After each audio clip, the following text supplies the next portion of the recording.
মেরাজ শব্দের অর্থ কি? মিরাজ অর্থ সিঁড়ি, আবার মেরাজ শব্দের অর্থ ঊর্ধ্বগমন।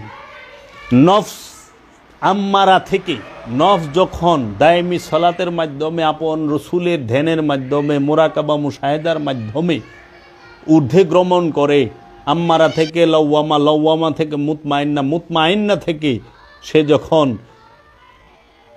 সিদরাতুল মুনতাহা অতিক্রম করে, তখনই তাকে রব্বুল আলামিন নিয়া ওই মাকামে মাহমুদা প্রশংসিত রাজ্যে নিয়ে যান, লা মাকানে নিয়ে যান, রবির দিদার হয়, মিরাজ হয়।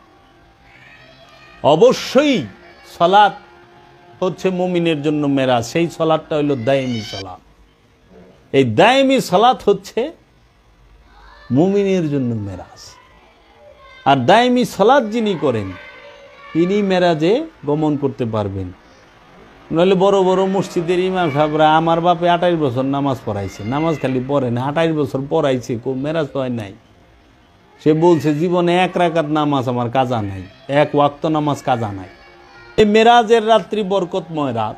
এই মেরাজের রাতে অবশ্যই সাধন ভোজনের মধ্যে কাটাইবা, রিয়াজ সাধনায় প্রত্যেকটা। এটা হলো মেজাজি রাত্র, মেজাজি। তারপরও কদর আছে, কারণ মেজাজি দিয়েই তো হাকিকি চিনবা। মেজাজি যদি আনুষ্ঠানিকতা যদি না থাকে, মূলটা তো হারায় যাইব।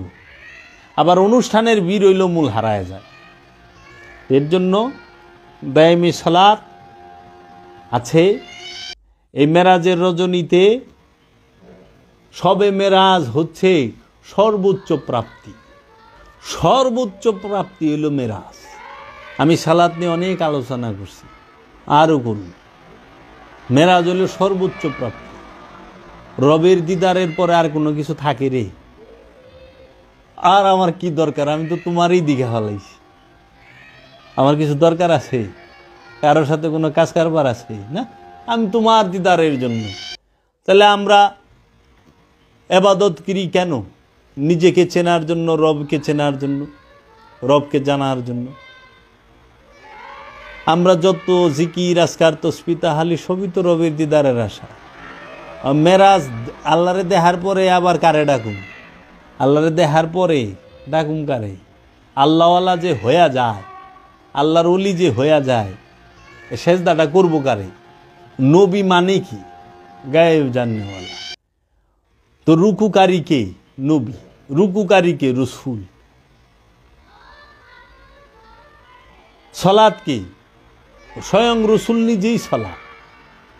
রসুলের সাথে সংযোগ যোগাযোগ করার নাম হচ্ছে সালাত।